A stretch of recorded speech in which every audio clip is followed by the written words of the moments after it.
Olá, meus queridos amigos, muito bom dia! Muito bom dia, muito bom dia! Segunda-feira, dia 22 do mês de janeiro. Luz e paz sempre para você. Começando com muita alegria, mais uma pílula do nosso amado Evangelho. Que Deus possa continuar te inspirando, te iluminando e com certeza seu coração recebendo, essa bondade divina que se estenda de maneira tão especial. Meus amigos, existem determinadas situações, momentos, na nossa existência em que nós achamos que estamos fazendo a coisa certa. Muitos de nós, às vezes, têm a certeza exata de que estamos fazendo tudo o que nos cabe. Ah, meu Deus! E nem sempre é isso que acontece. Hoje eu queria te contar duas histórias para ilustrar bem o perigo de nós fecharmos os olhos para as nossas verdadeiras responsabilidades, principalmente aquele que verdadeiramente se preocupa, em crescer espiritualmente, em fazer a sua parte, enfim, em realmente ser mais feliz. No livro Céu e Inferno, nós vamos encontrar a primeira das nossas histórias de hoje. Céu e Inferno, para quem não sabe, eu sempre gosto de citá-lo aqui, é uma das 5 obras do Pentateuco de Allan Kardec, um livro maravilhoso, repleto de ensinamentos profundos. E na segunda parte do livro Céu e Inferno, mais especificamente no capítulo 3, nós vamos encontrar a história de um senhor chamado Joseph Brie. O Sr. Joseph, ele desencarnou no ano de 1840 e, generosamente atendendo a um pedido da sua neta em uma determinada reunião, ele se manifesta mostrando como que foi a sua chegada no mundo espiritual. O Sr. Joseph relata para nós que ele não era um espírito infeliz, até porque, enquanto ele viveu na Terra, ele era um homem bom, era uma pessoa correta, cumpridora dos seus deveres. Era aquilo que a gente costuma chamar de homem honesto, aos olhos, pelo menos, da Terra. Então ele se manifesta e fala que ele estava triste. Triste porque ele não tinha feito além daquilo que ele deveria fazer. Ele tinha vivido uma vida burocrática. E então os presentes, em especial a neta, fala: mas vovô, se eu for um homem tão honesto. Ele fala: minha filha, honesto aos vossos olhos, aos olhos da terra, mas honesto aos olhos de Deus eu não fui. E aí ele surpreende, gente, a todos os presentes. Céu e Inferno é maravilhoso, São narrativas lindas, a segunda parte. A primeira parte estuda sobre o que é o céu e o inferno, mostrando que é tudo em estado de espírito. E na segunda parte nós temos relatos de espíritos recém-desencarnados, pessoas como eu, como você, na nossa estrutura espiritual, psicológica, que quando chega no mundo espiritual normalmente se surpreende e generosamente trouxeram suas impressões. Então, ele fala que aos olhos de Deus, a honestidade que era esperada dele era diferente. Porque, na verdade, o que ele fez é o que muita gente faz aqui.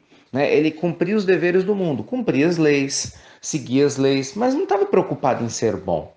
Ele, por exemplo, não estava preocupado em fazer o bem, em ajudar outras pessoas necessitadas. Ele simplesmente cumpria o papel dele com ele.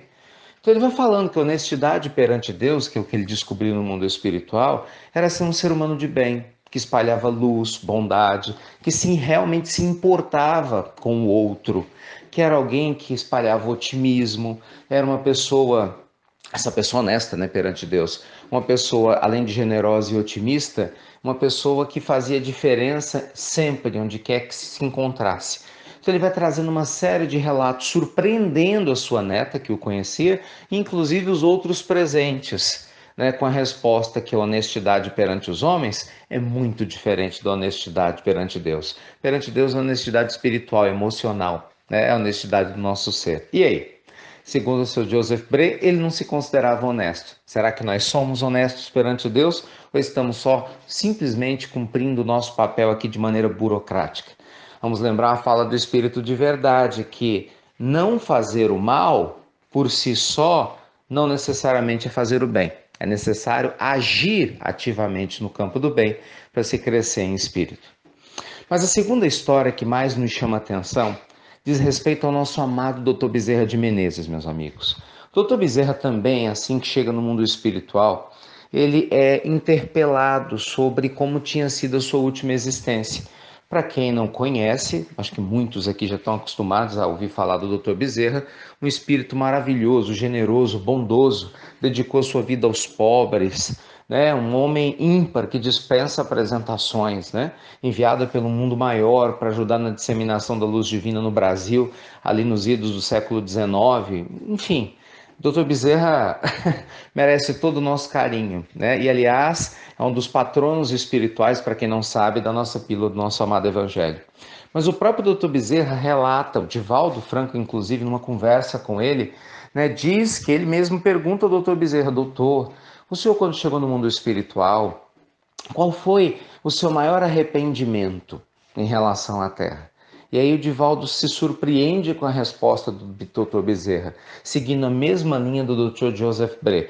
Embora o Dr. Bezerra já tivesse proativamente agido e muito, fazendo bem, diferente do caso desse senhor francês que eu acabei de relatar, né?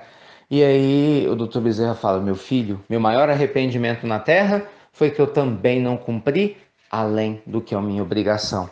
Não fiz nada além do que me cabia fazer. Aos olhos dos homens, eu posso até ter feito muito na comparação deles, mas sabendo quem eu era, eu me arrependo de eu não ter aproveitado melhor a minha existência. Gente, eu já contei isso aqui o ano passado uma vez, umas duas vezes nessa história, mas sempre é boa repetir.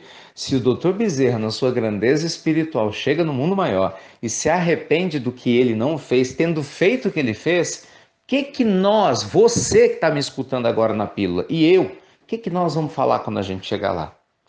Meus amigos, o tempo está passando.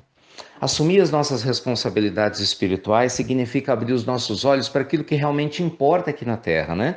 E às vezes a gente perde tempo com tanta coisa que não tem nada a ver, não é verdade?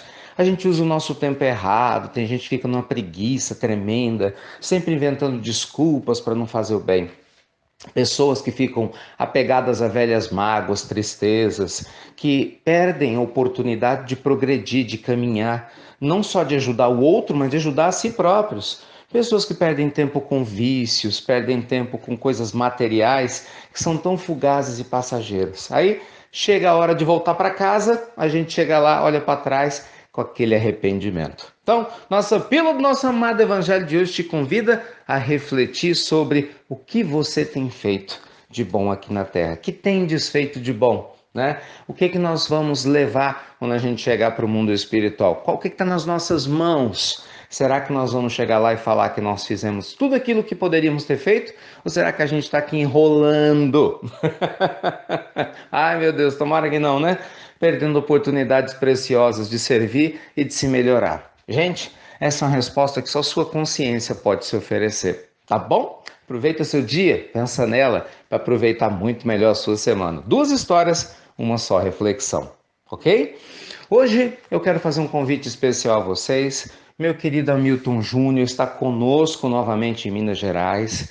Hamilton, para quem não conhece, médium psicógrafo lá da Paraíba, que trabalha com as cartas consoladoras. Eu já tive a oportunidade de estar com ele na última vez aqui em Belo Horizonte, né? No finalzinho do ano passado.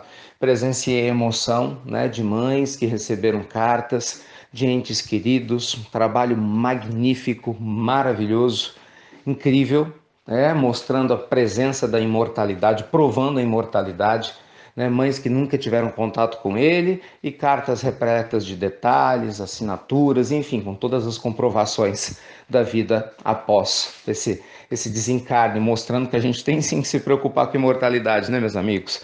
Porque a imortalidade está aí, né? E a gente está vivendo no meio dela. Então, luz e paz aí a todos vocês, né? A divulgação do local onde o Hamilton vai estar já está sendo feita. Infelizmente o espaço é pequeno, sei que não cabe muita gente do ponto de vista físico, mas mesmo quem não estiver, tenha certeza que esse tipo de trabalho lindo está sendo feito, né? E levando luz a muita e muita gente. Tá bom? Que Deus te abençoe e te inspire no início dessa semana e que cada um de nós pare de inventar desculpa e que comecemos a servir, lembrando que fazer o bem não é fazer obrigação a ninguém, mas sim cuidar das necessidades da nossa própria alma. Fiquem com Deus, amigos queridos. Obrigado por compartilhar as pílulas do nosso amado Evangelho. E você já sabe, né? Até breve, até muito, muito breve.